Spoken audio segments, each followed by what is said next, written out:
Hello students, welcome to One Day Law Revision, Module 8, the Right to Information Act 2005. So let's quickly go through the synopsis first.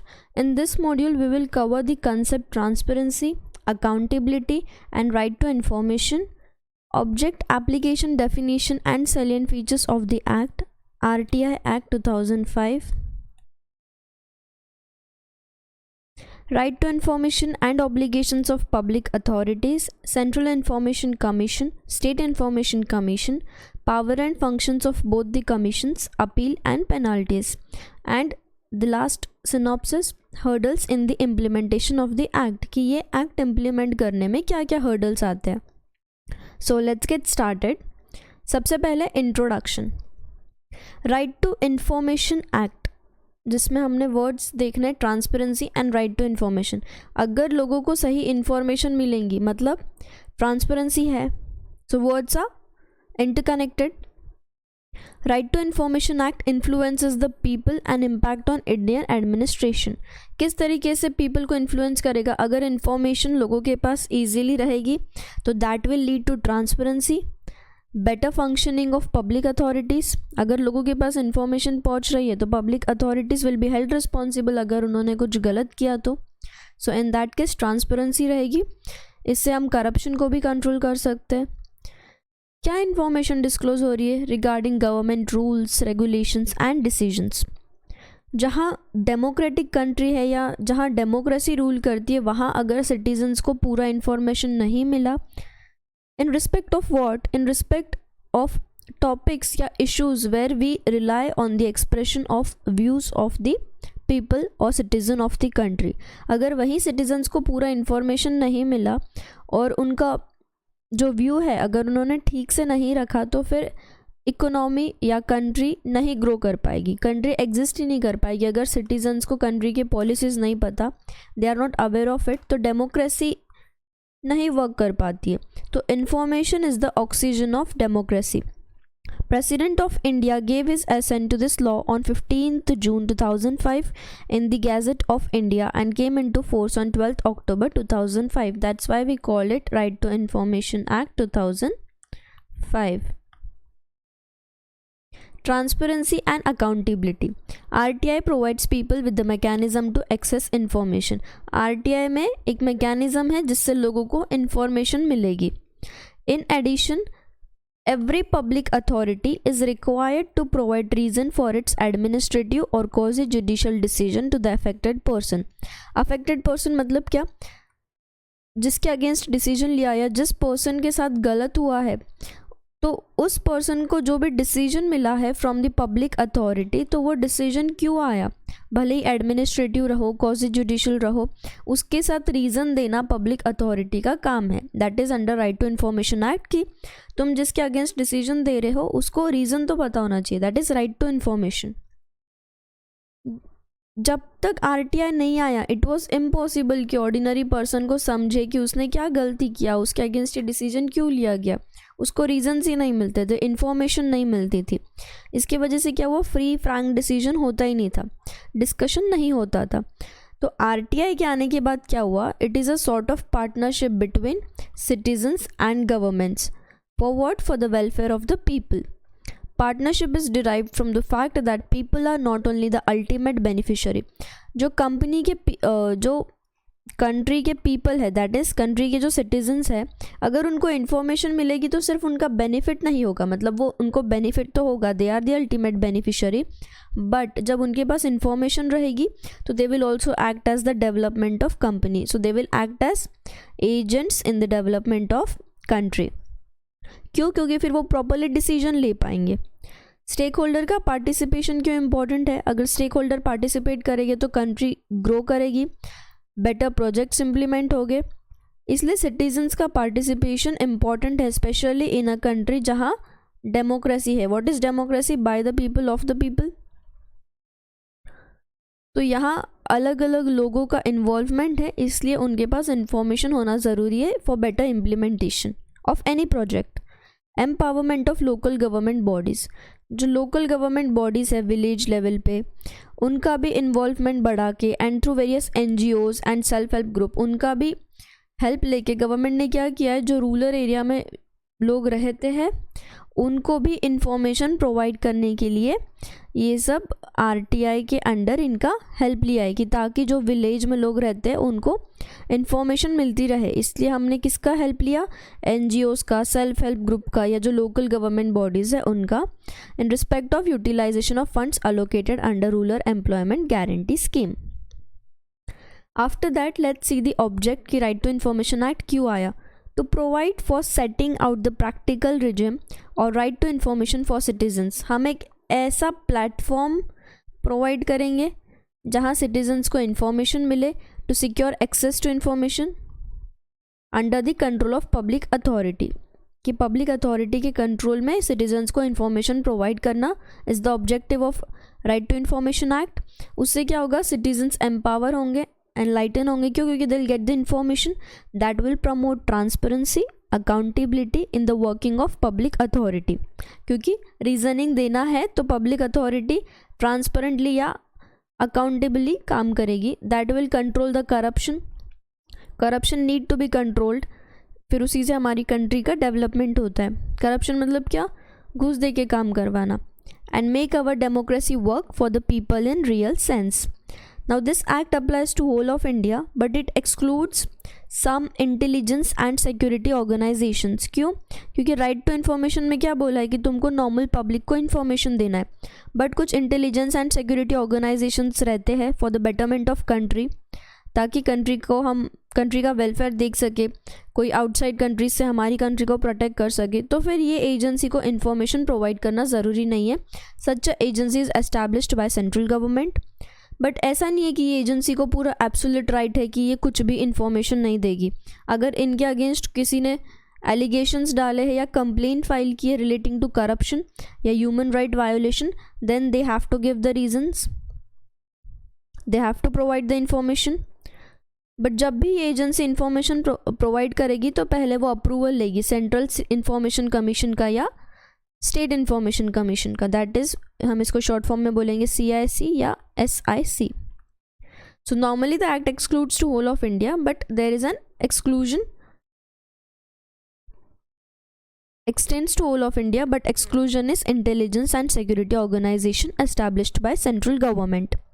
After that we will see definition. RTI Act में information को define किया है under section 2F.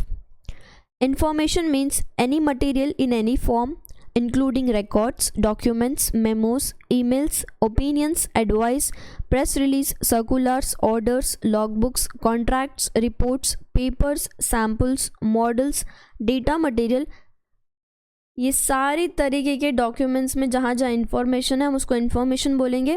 Break करो। Held in any electronic form, भले ही electronic form में हो, and information relating to any private body, किसी प्राइवेट बॉडी रिलेटेड इन्फॉर्मेशन भी, which can be accessed by a public authority under any law for time being in force, जिसका access public authority के पास है। ऐसी information in any form, any type of document, records, memos, emails, जो भी, उसको हम इंफॉर्मेशन बोलेंगे अंडर द RTI एक्ट। अब 2F में हमने देखा information. 2J defines right to information. Right to information means right to information accessible under this act which is held by or controlled by any public authority। मतलब जहाँ तुम्हारे पास right है, right to information which is held by और controlled by any public authority, and it includes what? Right to inspection of work, documents, records, taking notes, extracts or certified copy of documents or records, taking certified copy of material, मतलब पहले तो books, documents inspect करना, उसमें से note, extract या certified copy लेना या कोई मटेरियल का सर्टिफाइड कॉपी लेना। Obtaining information in the form of discs, floppies, tapes, video cassettes और in any other electronic mode or through printouts where such information is stored in a computer or in any other device. So this is information. So you have right to all this type of information, but it is under the control of public authority. Two important definitions of this act. Now we will see obligations of public authorities. Public authority का obligation ये है कि it shall publish with in 120 days of the enactment के 120 days के अंदर public authority को क्या क्या पब्लिश करना है। Particulars of its organisation functions and duties की ऑर्गेनाइजेशन के फंक्शंस और ड्यूटीज़ क्या क्या है। Powers and duties of its officers and employees, procedure followed in its decision making process including channels of supervision and accountability, norms set by it for the discharge of its functions, rules, regulations, instructions, manuals and records used by its employees for discharging its functions, statement of the categories of the document held by it or under its control, particulars of any arrangement that exist for consultation with or representation by the members of the public in relation to the formulation of policy or implementation thereof. उसके बाद और भी statement submit करने, publish करने। Statement of the board, council, committee, any other body consisting of 2 or more persons constituted by it.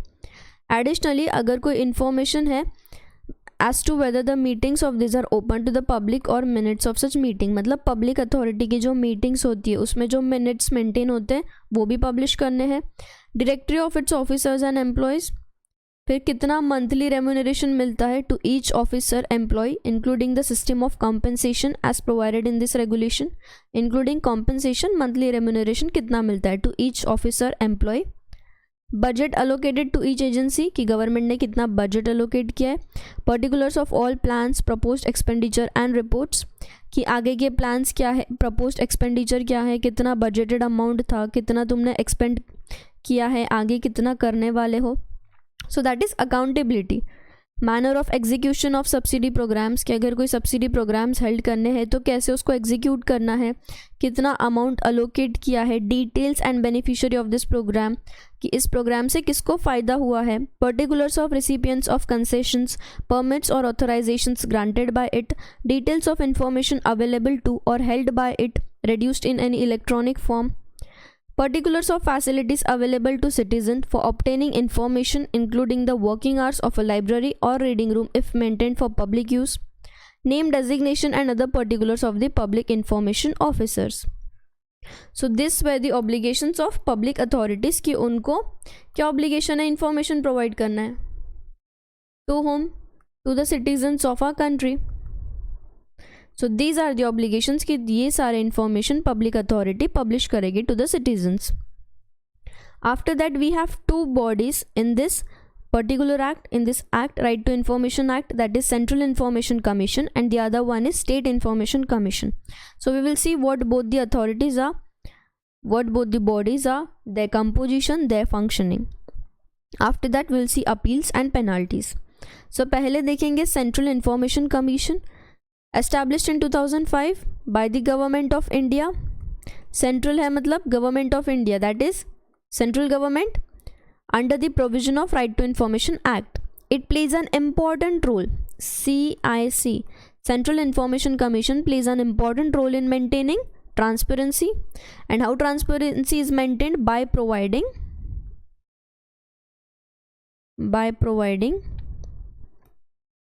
access to information. ये keywords है, ये तुमको हर आंसर में मेंशन करने हैं. In the system of governance which is essential in the democracy. Such kind of transparency is necessary to check. क्यों ज़रूरी है transparency? To check corruption, nepotism, operation मतलब क्या? किसी के साथ ज़बरदस्ती करना या किसी के साथ कुछ गलत करना. Misuse, abuse of the authority. So why Central Information Commission is brought into picture? To check corruption, operation and misuse और अब्यूज़ ऑफ द अथॉरिटी कि खुद के अथॉरिटी को मिसयूज़ करना. ऑपरेशन मीन्स क्रूअल तरीके से बिहेव करना. And what is nepotism? Nepotism मतलब करप्शन या मतलब ऐसा प्रैक्टिस करना जिसकी वजह से तुम किसको इन्फ्लुएंस कर रहे हो.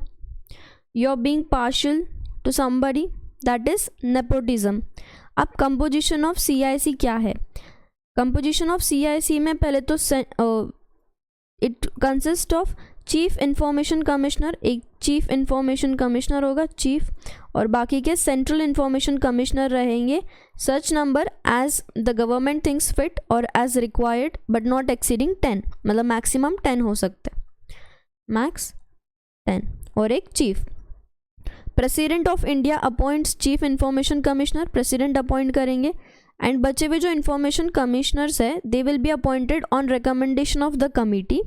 एक कमेटी फॉर्म होगी, उसके रिकमेंडेशन पे इंफॉर्मेशन कमिश्नर्स अपॉइंट होंगे, and that committee will consist of prime minister as a chairperson, leader of the opposition in the Lok Sabha, union cabinet ministers nominated by the prime minister. So this will be the committee and that will help in appointing the information commissioner. After that we will see functions and powers of Central Information Commission. The commission can order inquiry order कर सकती है into any matter if there are reasonable grounds. Matter क्या हो सकता है कि citizens को proper information नहीं मिला विद इन द टाइम, या किसी पब्लिक अथॉरिटी ने इन्फॉर्मेशन प्रोवाइड करने से ही मना कर दिया. Commission has the power to secure compliance of its decision from public authority, कि उन्होंने जो भी डिसीजन दिया वो पब्लिक अथॉरिटी ने कंप्लाई किया या नहीं. So this power is given to commission. Commission may recommend steps which ought to be taken for promoting such conformity if public authority does not conform to the provisions of this act. Duty of the commission to receive and inquire into a complaint from any person. Duty of the commission to receive and inquire into a complaint from any person who has not received response to his information request within the specified time limits. Who thinks information given is incomplete. किससे inquiry लेना है? Receive any inquiry from any person who has not received a response to his information request within the specified time limit. मतलब ऐसे person से जिसको information नहीं मिली within the specified time limit, या जिसको इन्फॉर्मेशन मिली बट वो इनकम्प्लीट थी, मिसलीडिंग थी, फॉल्स थी, या any other matter relating to obtaining information. Who has not been able to submit an information request, जो information request ही submit नहीं कर पाया. क्यों? क्योंकि there was no public information officer because of non appointment of public information officer. मतलब जो officer information देता है he was not appointed, वहाँ कोई officer ही नहीं है. या the fees charged for providing the information are unreasonable, मतलब too high fees. या फिर person who has refuse information that was requested, या तो फिर इन्फॉर्मेशन जो रिक्वेस्टेड थी वो नहीं मिली. तो ये सारे पर्सन्स क्या कर सकते हैं? कमीशन को जाके कंप्लेन करेंगे, फिर कमीशन क्या करेगा? इंक्वायरी बिठाएगा. So this is the power and function of central information commission. After that during the inquiry of complaint, जब इंक्वायरी चल रही है कमीशन रिकॉर्ड्स एग्जामाइन करेगा which is under the control of public authority, and where no such record may be withheld from it on any grounds. In other words, all public records must be given to commission during inquiry for examination. कि examination के time पे सारे public records public authority जिसने information नहीं provide की within the time या देने से मना कर दिया, वो सारे records inquiry के टाइम पे commission को देगा for examination. अब जब inquiry होती है, जब commission inquiry करता है, तो it has got all the powers like civil court under code of civil procedure. For example, summoning and enforcing the attendance of person, मतलब by order किसी person को बोलना कि आके मिलो, attend रहो, give your attendance. oath लेने बोलना, and complying oral or written evidence. requiring the discovery and inspection of documents मंगाना, check करना, inspect करना. receiving evidence on affidavit. Requesting any public record और कॉपीज़ फ्रॉम एनी कोर्ट और office, किसी court या office से पब्लिक रिकॉर्ड या copies मंगाना, एनी अदर मैटर. अब कमीशन ने इंक्वायरी कर ली, फिर वो अपना एनुअल रिपोर्ट सबमिट करता है to the central government because the body is appointed by central government on the implementation of provision of this act. Central government places this report before each house of parliament. ये report दोनों house of parliament के सामने central government रखती है. So this was about central Information Commission. Now we will see State Information Commission. This body is constituted by state government and central body was constituted by central government, that is Government of India. Same through a gazette notification. Now composition. It consists of a State Chief Information Commissioner, Chief, and then State Information Commissioners not exceeding 10. There it was Central Information Commissioners not exceeding 10 means maximum 10 as per the requirement.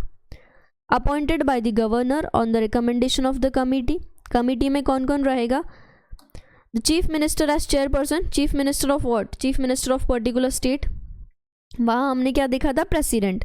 फिर बाद में leader of opposition in the legislative assembly, वहाँ देखा था leader of opposition in Lok Sabha. And a state cabinet minister nominated by the chief minister. फिर ये जो लोग हैं, they should be person of eminence in public life with wide knowledge and experience.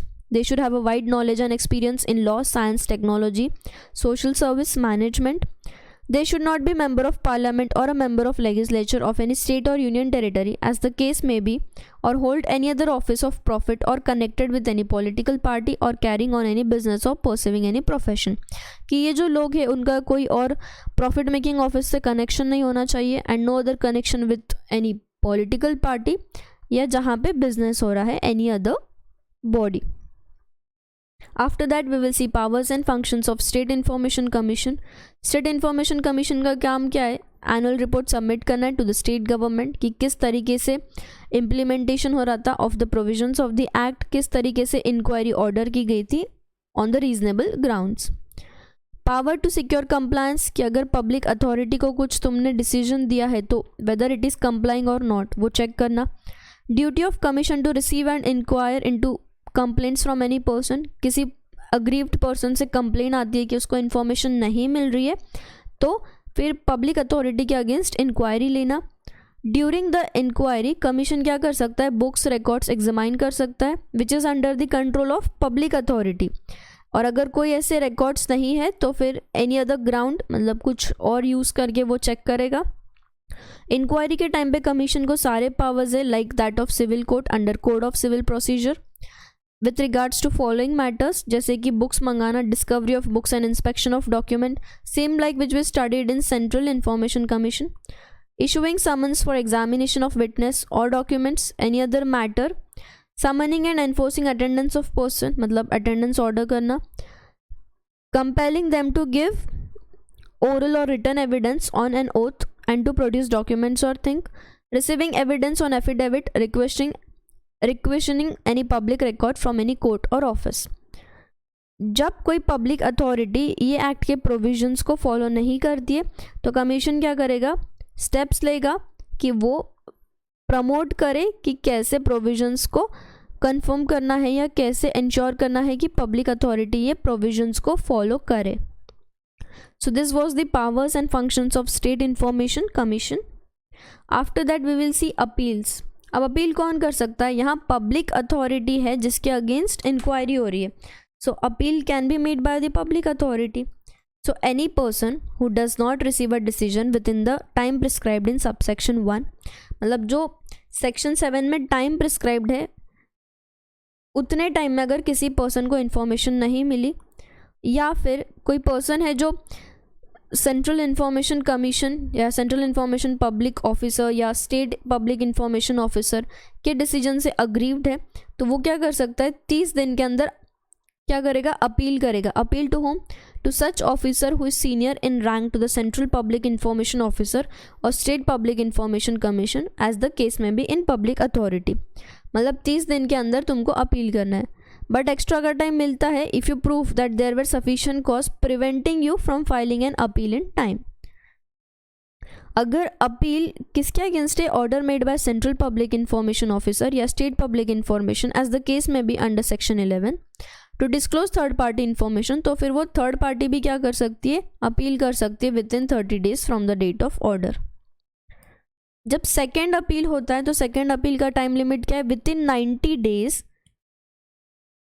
from the date on which decision should have been made or was actually received with the Central Information Commission or State Information Commission, provided that 90 days का तुमको extension भी मिलेगा if you prove that there was sufficient cause preventing you from filing the appeal। तो दो time limit देखे, 30 days 90 days। अगर central public information commissioner या state public information commissioner as the case में भी against which an appeal is preferred, मतलब जिसके against तुमने अपील किया है, जिसके ऑर्डर के अगेंस्ट तुमने अपील किया है, relates to information of a third party, अगर थर्ड पार्टी रिलेटेड है तो Central Information Commission or State Information Commission, as the case may be, shall be given reasonable opportunity of being heard. तो वहाँ reasonable opportunity of being heard मिल जाएगा. अगर किसी appeal proceeding में prove होता है कि denial of a request was justified, मतलब सच में डिनाई किया था on the request of the citizens to provide the information, shall be on the Central Public Information Commissioner or State Public Information as the case may be who denied the request. मतलब order किसके against पास होगा? उस officer के जिसने request को deny किया था. Appeal under subsection 1 और 2. 1 मतलब डायरेक्टली टू द पर्सन और third party shall be disposed within 30 days. Appeal को 30 डेज में डिस्पोज करना है या extended period not exceeding a total of 45 days. Extended time मिलेगा but that can not exceed 45 days from the date of filing. मतलब 30 दिन तो मिल रहा है. एक्सटेंडेड टाइम पीरियड क्या है? टोटल 45, मतलब 30 डेज के ऊपर तुमको एक्सटेंशन मिलेगा. कितना? मैक्सिमम 15 डेज का, क्योंकि टोटल 45 बोला है. एज द केस में be for reasons to be recorded in writing. फिर जो भी डिसीजन रहेगा सेंट्रल इन्फॉर्मेशन कमीशन का या स्टेट इन्फॉर्मेशन कमीशन का, that shall B binding.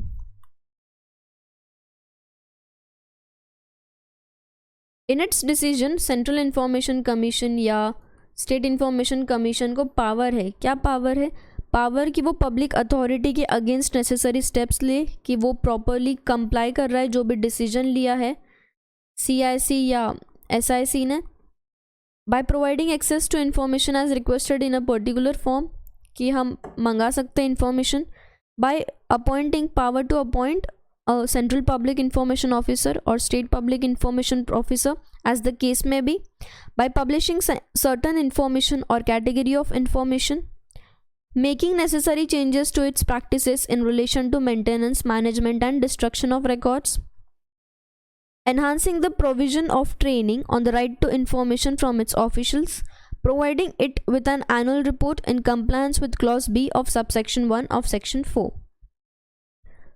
After that, requiring the public authority to compensate the complaint from any loss or other detrimental suffered, impose penalty under this act. किसके पास power है? CIC या SIC.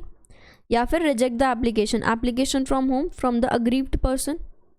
अगर लग रहा है कि जो कंप्लेन हो रही है against the public authority is wrong और फॉल्स, तो फिर एप्लीकेशन रिजेक्ट कर दो. Central Information Commission or State Information Commission, as the case may be, shall give notice of its decision, including any right to appeal, to the complainant and the public authority. मतलब decision का जो भी notice है वो CIC या SIC क्या करेगा? दोनों को देगा. टू द कंप्लेनेंट मतलब citizen of India, public and the public authority. CIC और SIC, as the case may be, shall decide the appeal in accordance with the procedure as may be prescribed. After that penalties, जहाँ CIC या SIC ने at the time of deciding any complainant और appeal is of the opinion that, अगर opinion ये है उनका कि central public information officer या state public information officer without any reasonable cause, मतलब कोई रीजनेबल कॉज नहीं था फिर भी उन्होंने इंफॉर्मेशन देने से मना कर दिया, रिफ्यूज़ कर दिया, और जानबूझ के इन्फॉर्मेशन पब्लिश नहीं की within the time prescribed in section 7 subsection 1, या तो फिर malafidely denied the request for information, गलत तरीके से डिनाई कर दिया रिक्वेस्ट को, या नोइंगली जानबूझ के इनकरेक्ट या इनकम्प्लीट या मिसलीडिंग इन्फॉर्मेशन प्रोवाइड की या इन्फॉर्मेशन को डिस्ट्रॉय किया which was subject to the request जो पब्लिक ने मांगी थी, और obstructed in any manner in furnishing the information, तो फिर वो क्या करेगा?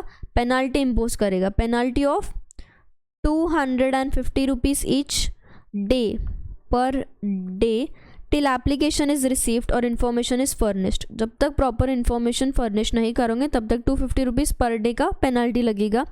Total amount shall not exceed 25,000, but ये जाके 25,000 की लिमिट पे जाके रुक जाएगा, इसके ऊपर पेनाल्टी नहीं जाएगी. CIC और SIC shell be given reasonable opportunity of being heard. जो भी पब्लिक इंफॉर्मेशन ऑफिसर है जिसने इंफॉर्मेशन प्रोवाइड नहीं की उसको reasonable opportunity of being heard मिलेगी.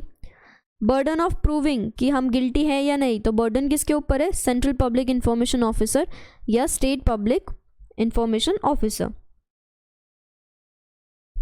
पब्लिक इंफॉर्मेशन को reasonable opportunity of being heard मिलेगा and that shall be given by CIC और SIC.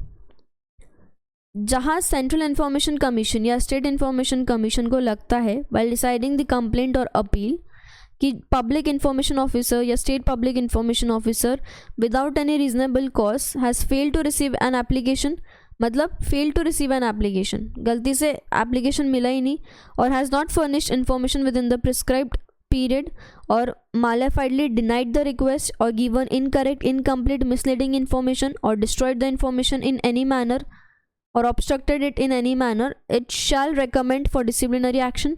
Disciplinary action recommend करेगा against the public information officer, either central or state as the case may be, under the service rule applicable to him. क्या बोला है कि जहाँ भी लग रहा है कि जानबूझ के गलत किया है, इन्फॉर्मेशन टाइम पे नहीं प्रोवाइड करना या इन्फॉर्मेशन डिस्ट्रॉय कर देना, इनकरेक्ट इन्फॉर्मेशन देना, मिसलीडिंग इन्फॉर्मेशन देना, उस केस में there will be a disciplinary action against the central public information officer or the state public information officer as the case may be, मतलब जिसने गलत किया है. hurdles in implementation of the act. अब right to information act implement करने में क्या क्या hurdles है? general awareness among people about the act and how it can be used for their benefit is still low. मतलब अभी भी बहुत सारे लोग हैं जो ये एक्ट को नहीं जानते. there is very low general awareness, और ये किस तरीके से लोग अपने बेनिफिट के लिए यूज़ कर सकते हैं ये अभी तक लोगों को पता नहीं है. फिर गवर्नमेंट की साइड से भी lack of sincerity in implementing in disclosing the information, who often threaten the applicant, मतलब जो लोग हैं जो अप्लाई करेंगे उनको डराना या रिफ्यूज़ करना टू प्रोवाइड द इन्फॉर्मेशन, और लोगों को पता ही नहीं है ऐसा कुछ एक्ट है तो they will not go against it, they won't file complain. फिर जो इन्फॉर्मेशन कमिश्नर है have time and again cited the lack of manpower required to comply with all the provision of the act. Recently union cabinet ने क्या किया, they was contemplating amendments to the RTI Act which were subsequently withdrawn from pressure from activists. मतलब union cabinet चाहता था कि कुछ amendments हो as per the requirement of upcoming years, economy, people, democracy as a whole, but कुछ activities के pressure से वो विड्रॉ हो गया. The amendment if cleared would have restricted the disclosure of file nothing in government department under the RTI act, not to the ones related to social and development issues. Also, the selection process for appointment made to public offices would have concealed from the public. However, the very fact that such an amendment was even considered by the government, and moreover the Supreme Court judgment in Namita Sharma's case, has set the alarm bells ringing as far as the future of RTI is concerned. मतलब supreme court के जजेस भी बोलते हैं कि future of RTI को अगर देखा जाए तो more transparency, more accountability is required. तभी जो अल्टीमेट ऑब्जेक्टिव है कि लोगों को बेनिफिट करना, करप्शन को कंट्रोल करना, नेपोटिज्म को कंट्रोल करना, that will be brought into picture. So these were the hurdles. अगर ये हर्डल्स हट जाए, RTI अगर प्रॉपर इम्प्लीमेंट हो जाए तो that will benefit the citizens of the country, and उसके वजह से कंट्री का ग्रोथ होता है फिर. So I hope you understood this RTI act. हम एक बार फिर से सिनॉप्सिस देखते हैं. So in this we saw transparency क्या होता है, कैसे मिलती है, right to information to the citizens, object application definition, salient features, right to information, obligations of public authorities, CIC देखा, SIC देखा, power and functions of both the commissions, appeal and penalties. Almost powers and functions same है. So if the question comes for any or both you have to write the same thing. फिर hurdles in the implementation of the act. Expect a question on CIC, its composition, or SIC, its composition or powers and functions. Question can also be asked on appeals and penalties. So this was an easy topic. I hope you understood. Thank you.